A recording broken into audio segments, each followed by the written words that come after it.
Kung hindi mo alam ang procedure kung paano magpalit ng transmission fluid, huwag mo na subukan. Ipapakita ko ang tamang procedure. Ang unit natin ngayon ay Toyota Wigo na 2016 year model. Bago tayo mag-drain, mag-idle muna tayo ng kahit 30 minutes para umabot sa operating temperature ng engine. Pero kung galing sa biyahe at nasa operating temperature naman, skip muna ito, pwede ka na mag-drain agad. Ginagawa natin yon para yung langis mabilis na dumaloy. Subali dito ay drain and refill lang ang gagawin. May mga transmission na walang drain plug, kaya obligado talaga tayo na alisin ang oil pan at magpalit ng transmission filter. Mas maganda talaga na palit transmission filter na agad at wag ang drain and refill lang. Pero syempre, nasa sa may-ari pa rin ang desisyon kung gusto na makatipid. Saka nga pala mga boss, kapag walang dipstick ang transmission, sinusukat ko yung fluid na nailabas ko para alam natin kung gaano rin karami ang ibabalik. Sa ganung paraan kasi mas napapabilis natin ang trabaho at mas safe.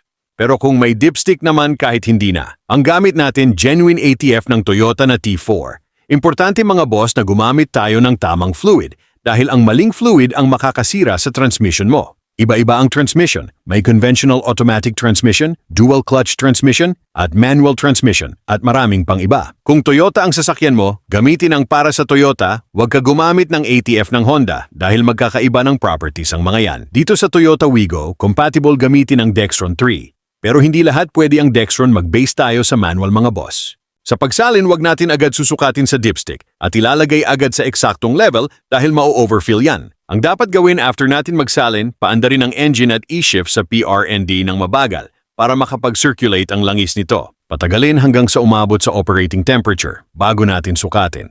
Sa pagsukat dapat naka-park, naka-idle ang engine at nasa patag na surface. Dapat eksakto sa tamang level, ganito ang tamang pagsukat sa transmission fluid. So paano natuto ka ba? So paano? Peace out.